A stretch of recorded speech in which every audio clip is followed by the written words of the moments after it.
चुड़ैल अपनी सारी शक्ति से हनुमान जी पर हमला किया, लेकिन हनुमान जी ने अपनी गदा की एक ही प्रहार से उसकी सारी मायावी शक्ति को नष्ट कर दिया। सिमुलतुली के घने जंगल में प्रकृति देवी नदी के किनारे एक पत्थर पर उदास बैठी थी। मेरा दोस्त टुनी चिड़िया न जाने कहाँ चला गया। आज 10 दिन हो गए वो मेरे पास नहीं आए। तभी प्रकृति देवी ने देखा कि नदी का स्वच्छ नीला पानी लाल हो गया है और मरी हुई मछलियाँ बहते हुए जा रही है। ये क्या, नदी की हालत ऐसे कैसे हो गई? पानी खून से लाल हो गया है और मरी हुई मछलियाँ बहते हुए जा रही है।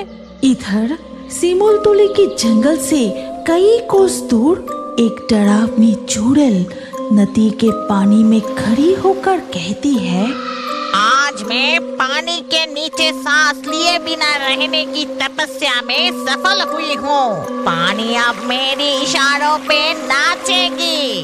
अब मेरा जब मन करे नदी से मछली पकड़कर पेट भर के खाऊंगी। मुझे कोई नहीं रोक सकता। ये कहते हुए वो चुड़ैल नदी के पानी से बाहर निकल के अपनी गुफा में चली गई।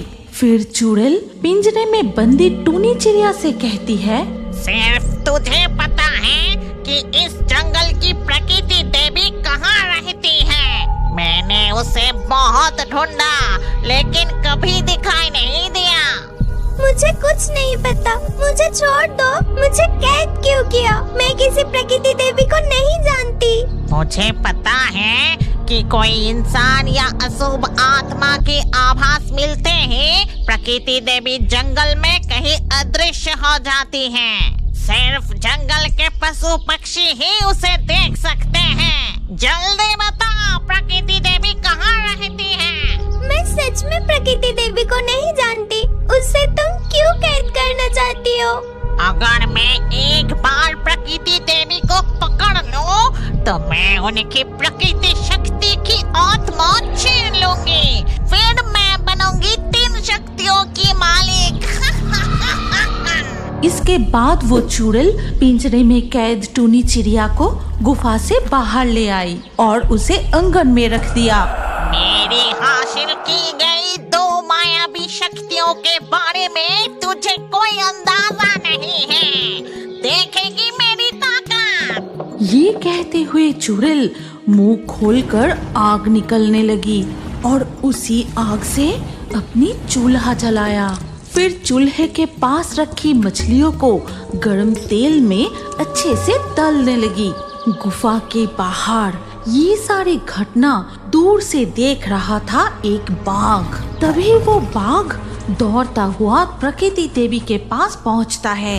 हे प्रकृति देवी, एक चुड़ैल ने आपका दोस्त टुनी चिड़िया को कैद किया है और उससे आप कहाँ रहती हो ये पूछ रही है। वो चुड़ैल बहुत खतरनाक है और उसके पास 2 जादुई शक्ति है। प्रकृति देवी, अपना ख्याल रखना। मेरी दोस्त बाघ, ये तुम क्या कह रहे हो? मेरा मित्र टुनी चिड़िया को चुड़ैल ने कैद कर लिया। टुनी चिड़िया को हर हालत में बचाना पड़ेगा। प्रकृति देवी, आप इस सिमुलतुली के जंगल के बाहर कहीं भी मत जाना। इससे आपका प्राण संकट में पड़ सकते हैं और आपके बिना यह प्रकृति जंगल सब खत्म हो जाएगा। मैं इस जंगल से बाहर गए बिना ही टुनी चिड़िया को बचाने का एक उपाय है। ये कहते हुए प्रकृति देवी ने अपनी मित्र मणिमाला जलपरी को याद करने लगे। समुद्र की गहराइयों से ही मणिमाला जलपरी प्रकृति देवी के बुलावों को महसूस किया। मेरी दोस्त प्रकृति देवी मुझे बुला रही है। वो जरूर किसी बड़े संकट में है। मुझे अभी उसके पास जाना होगा। मणिमाला जलपरी समंदर के रास्ते तैरती हुई नदी में प्रवेश करती है। नदी से जाते वक्त वो देखती है कि बहुत सारे मछलियाँ और अन्य जीव मर गई है। ये क्या, यहाँ इतनी सारी मछलियाँ क्यों मर गई? जो भी हो, मेरा यहाँ रुकना ठीक नहीं होगा। मुझे जल्दी प्रकृति देवी के पास पहुँचना होगा। मणिमाला जलपरी नदी के रास्ते कुछ दूर और आगे जाकर पानी से सर उठाते ही मित्र मणिमाला, तुम आ गई। मेरी दोस्त टूनी चिड़िया को एक मायावी चुड़ैल ने बंदी बना के रखा है और वो मेरी शक्ति छीनना चाहती है। तुम जाके टूनी चिड़िया को बचा लो। चिंता मत करो मित्र, मैं अपने जादुई मोती की मदद से डायन का रूप धारण कर उसके सामने जाऊंगी। फिर किसी न किसी तरह से मैं टूनी चिड़िया को जरूर बचा लूंगी। ये कहकर जल परी मणिमाला फिर से नदी के पानी में डुबकी लगाती है और तैरने लगती है। नदी के इस हिस्से की मछलियों की ऐसी हालत जरूर चुड़ैल ने ही किया होगा। इसका मतलब वो ऊपर ही रहती है। पानी से सिर निकलकर मणिमाला जल परी ने अपने जादुई मोती की मदद से डायन का रूप धारण किया। फिर नदी के पानी से बाहर निकल के चुड़ैल के पास जाती है। कौन है तू? अपना परिचय बता। मेरे पास क्यों आई है? मैं पास वाले गांव के जंगल में रहने वाली डायन हूँ। सुना है आप महाशक्तिशाली हैं, इसीलिए मैं आपकी शिष्या बनना चाहती हूँ। ठीक है, तू यही खड़ी रह। मेरी किसी भी चीज में हाथ मत लगाना। मैं अभी गुफा के अंदर होके आती हूँ। डायन के भेष में मणिमाला जल परी को ऐसा मौका मिलते ही टूनी चिड़िया के पिंजरे के पास जाती है और जैसे ही वो पिंजरे का दरवाजा खोलने जा रही थी, चुड़ैल गुफा से बाहर आ गई। असल में तू कौन है? टूनी चिड़िया की पिंजरा क्यों खोल रही थी? जल्दी बता, नहीं तो तुझे। ये कहते ही चुड़ैल भेषधारी मणिमाला जल परी के ऊपर आग फेंकने लगी और उसी आग में डायन का भेष टूट के मणिमाला जल परी का असली रूप सामने आ गया। तेरी असली रूप बाहर आ ही गई। तू वही जल परी है ना?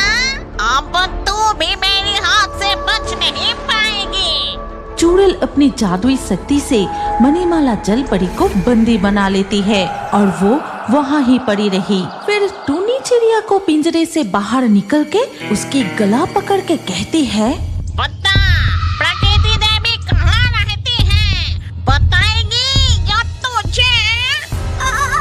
मुझे कुछ नहीं पता, छोड़ दो मुझे, छोड़ दो। टूनी चिड़िया की चीखें सिमुलतुली के जंगल में प्रकृति देवी के कानों तक पहुँचते ही वो बहुत बेचैन हो जाती है। तभी वो चुड़ैल के जंगल में प्रकट हुई। चुड़ैल अपने सामने प्रकृति देवी को देख टूनी चिड़िया को छोड़ देती है और अपनी मायावी शक्ति से प्रकृति देवी को बंदी बना ली। अब तेरी प्रकृति शक्ति मैं छीन लूंगी। जल, अग्नि और प्रकृति, इन तीनों शक्तियों की मालिक बनूंगी। चुड़ैल अपनी जादुई शक्ति से प्रकृति देवी की आत्मा को निकल लेते ही प्रकृति देवी जमीन पर गिर पड़ी और साथ ही साथ चारों तरफ तूफान शुरू हो गया। आसमान काले बादल से ढक जाते हैं।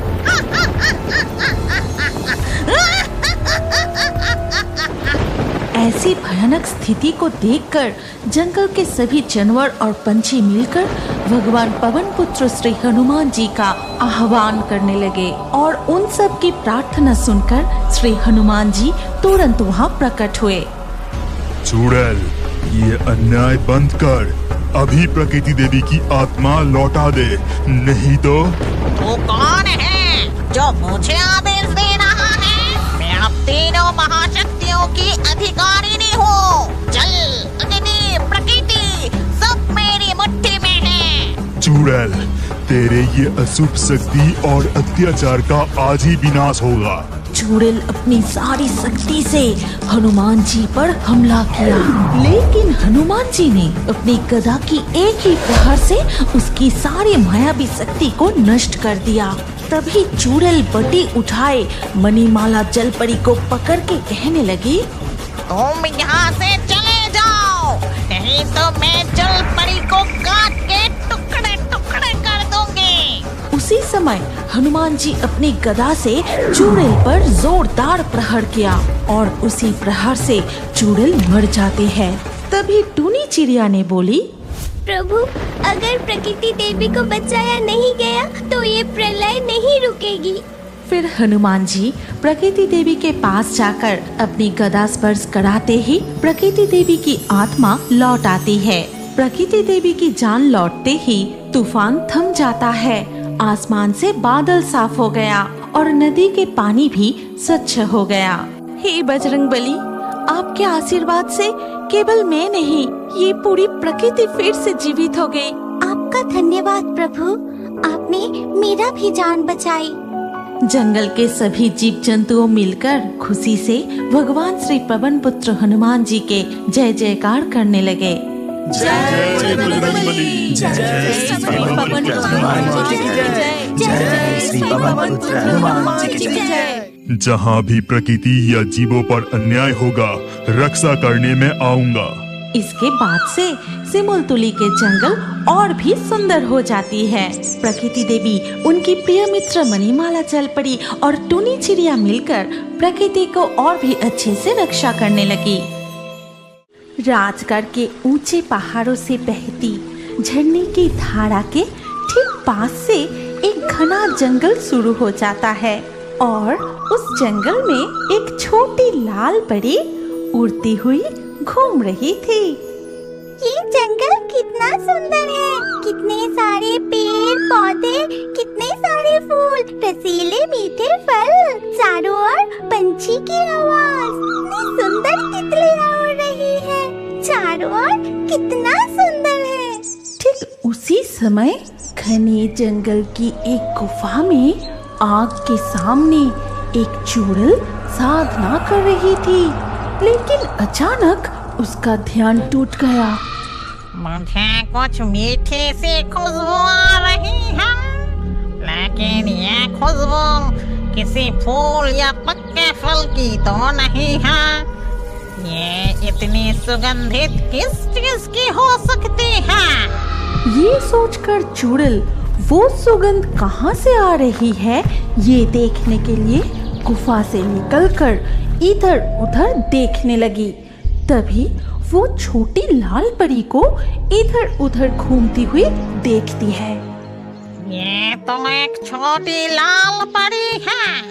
अगर मैं इसे पकड़ सकूं, इसके पंख काटकर अपने यज्ञ की आग में आहुति देकर और इसका खून चूस कर पी लूं, तो मैं इच्छाधारी भूत परी बन जाऊंगी।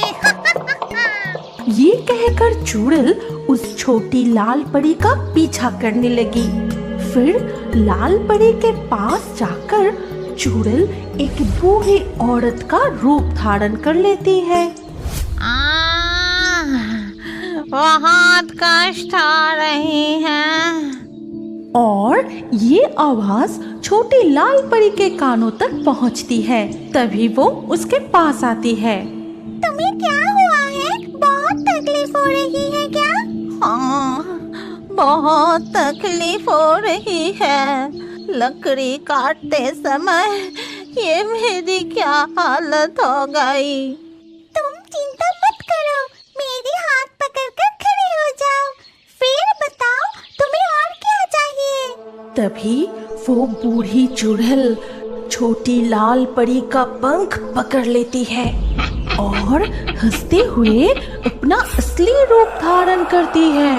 चाहिए, चाहिए, मुझे चाहिए तेरे ये पंख और तेरे खून की जरूरत है, जिसे पीकर मैं इच्छाधारी भूत परी बन जाऊंगी। तुम एक चुड़ैल हो, मुझे छोड़ दो, मैंने तुम्हारा कुछ नहीं बिगाड़ा, मुझे छोड़ दो। ये कहकर छोटी लाल परी बहुत रोने लगती है और उसी समय जंगल के ऊपर से प्रकृति देवी जा रही थी। वो छोटी लाल परी के रोने की आवाज सुनकर जल्दी से वहां आती है, लेकिन तब तक चुड़ैल छोटी लाल परी की पंख कट चुकी थी और उसकी खून पीने ही वाली थी। तभी रुको चुड़ैल, उसे छोड़ दो, नहीं तो आज ही तुम्हारी मृत्यु मेरे हाथों निश्चित है। प्रकृति देवी, आप यहाँ अपने मेरी काम में बाधा डाली,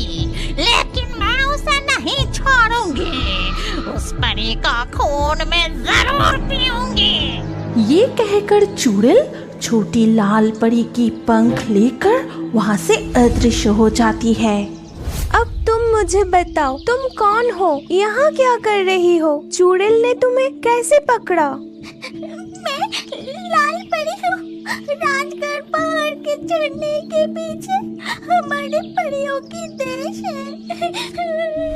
नहीं नहीं नहीं लाल परी, मैं तुम्हें वहाँ नहीं जाने दूंगी। तुम अभी भी बहुत छोटी हो। माँ, तुम बिल्कुल भी डरो मत, मुझे कुछ नहीं होगा।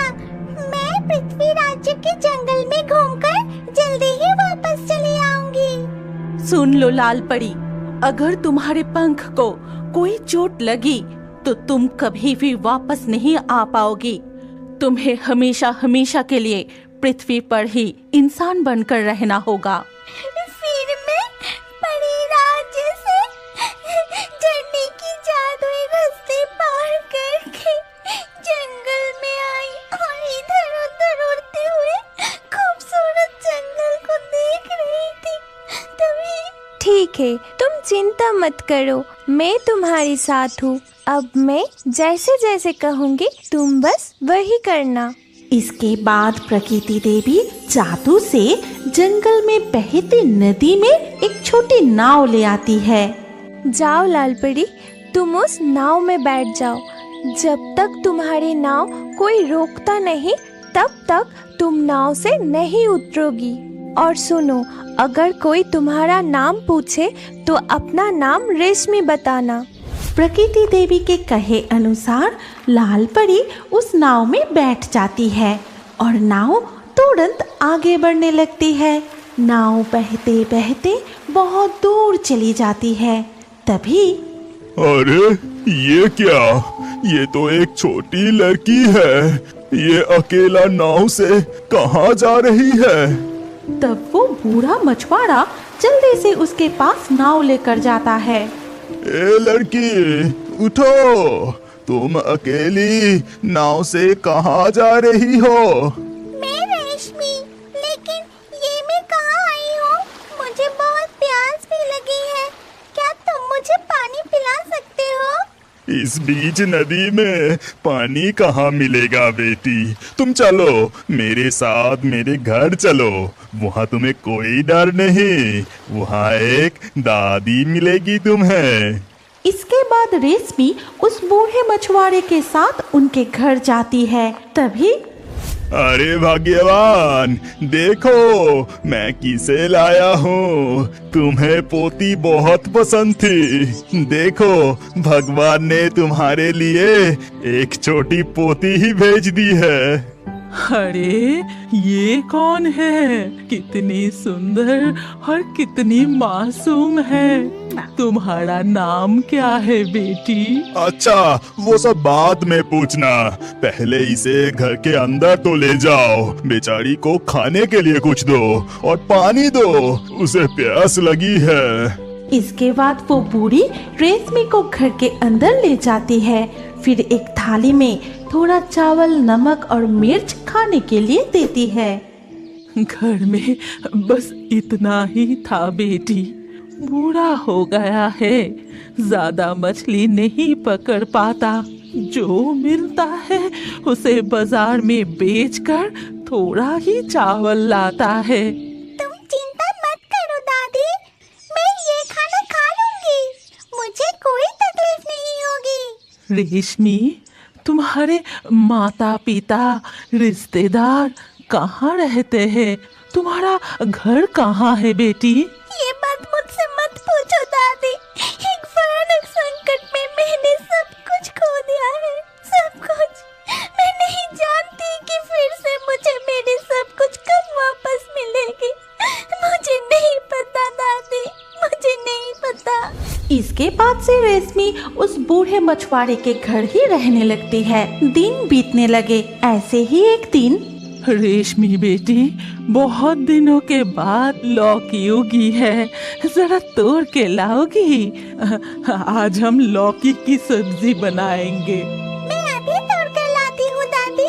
फिर धीरे धीरे रात हो जाती है और अगले दिन सुबह होते ही अजी सुनते हो? जल्दी बाहर आओ, देखो क्या चमत्कार हुआ है।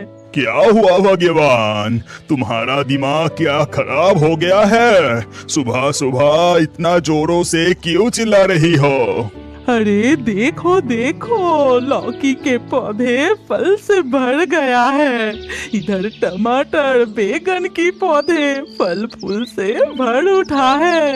ये कैसे संभव है? मुझे तो विश्वास ही नहीं हो रहा। कब का टमाटर बैगन लौकी का पौधा बोया था, कभी भी पौधे में एक फूल भी नहीं खिला, लेकिन आज पौधे तो फूल फल से भर गया है। तभी वो चुड़ैल फिर से वहाँ आती है और कहने लगती है, हाँ, सारे पौधे फल फूल से भर गए। तुम लोग उस परी के जादू किए पेड़ के फल खाओ और मैं उसका खून चूस कर पी जाऊंगी। बहुत दिनों के बाद आज मैं तुझे ढूंढ ही लिया लाल परी।